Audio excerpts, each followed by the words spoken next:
दिल्ली में छात्रों के प्रदर्शन के दौरान पुलिस कार्रवाई को लेकर सुप्रीम कोर्ट ने एक बेहद अहम बात कही है। कोर्ट का कहना है कि अब समय आ गया है कि पूरे देश में पुलिस के लिए एक ऐसा सिस्टम या प्रोटोकॉल बनाया जाए जिससे ये साफ हो कि किसी प्रदर्शन के दौरान पुलिस कब, कितना और किस तरह बल प्रयोग कर सकती है। लेकिन इससे पहले एक और बड़ी बात समझ लीजिए। कल यानी कि 3 अगस्त की सुनवाई में सुप्रीम कोर्ट ने ये भी साफ कर दिया कि छात्रों के खिलाफ एफआईआर वापस लेनी है या नहीं, इसका फैसला राज्य सरकारें खुद करेंगी। यानी कि कोर्ट ने ये जिम्मेदारी राज्यों पर छोड़ दी है। अगर कोई राज्य चाहे तो कानून के मुताबिक कोर्ट की अनुमति लेकर एफआईआर वापस लेने की प्रक्रिया शुरू कर सकती है, लेकिन ये फैसला हर राज्यों को अपने स्तर पर लेना होगा। अब बात करते हैं पुलिस के लिए नए सिस्टम की। पूरा मामला 20 जुलाई के चलो संसद मार्च से जुड़ा है।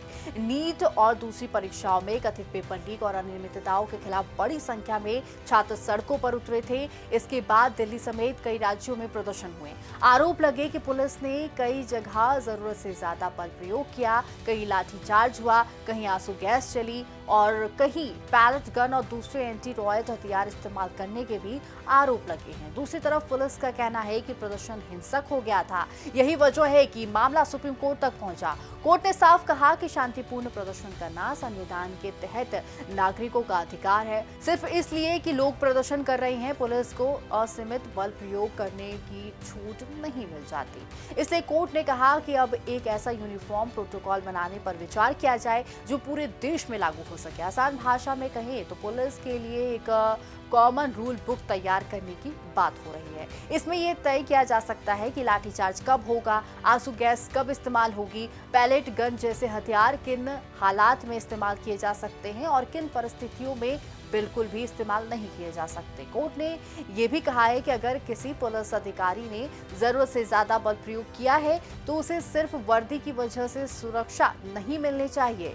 वहीं अगर किसी प्रदर्शनकारी ने गंभीर अपराध किया है तो उसे भी कानून से छूट नहीं मिलेगी। यानी कोर्ट का संदेश साफ है कि जवाबदेही दोनों पक्षों की तय होगी। इसी दौरान कोर्ट ने कुछ अंतरिम राहत भी दी है। जिन छात्र प्रदर्शनकारियों का कोई गंभीर आपराधिक रिकॉर्ड नहीं है, उनके खिलाफ फिलहाल कोई कठोर कार्रवाई न करने को कहा गया है। नाबालिगों को रिहा करने का निर्देश दिया गया है और सभी सीसीटीवी, ड्रोन फुटेज और बॉडी कैमरा रिकॉर्डिंग और दूसरे इलेक्ट्रॉनिक सबूत सुरक्षित रखने के आदेश भी दिए गए हैं ताकि जांच निष्पक्ष तरीके से हो सके। अब अगली अहम तारीख 18 अगस्त है। तब सुप्रीम कोर्ट ये तय कर सकता है कि पुलिस कार्रवाई की जांच के लिए कोई स्वतंत्र एसआईटी या फिर हाई पावर्ड कमेटी बनाई जाए या नहीं। साथ ही पूरे देश के लिए पुलिस के नए प्रोटोकॉल पर भी आगे की दिशा तय हो सकती है। यानी कि फिलहाल तस्वीरें साफ हैं, एफआईआर वापस लेनी है या नहीं, इसका फैसला राज्य सरकारें करेंगी। लेकिन पुलिस के बल प्रयोग के लिए देश भर में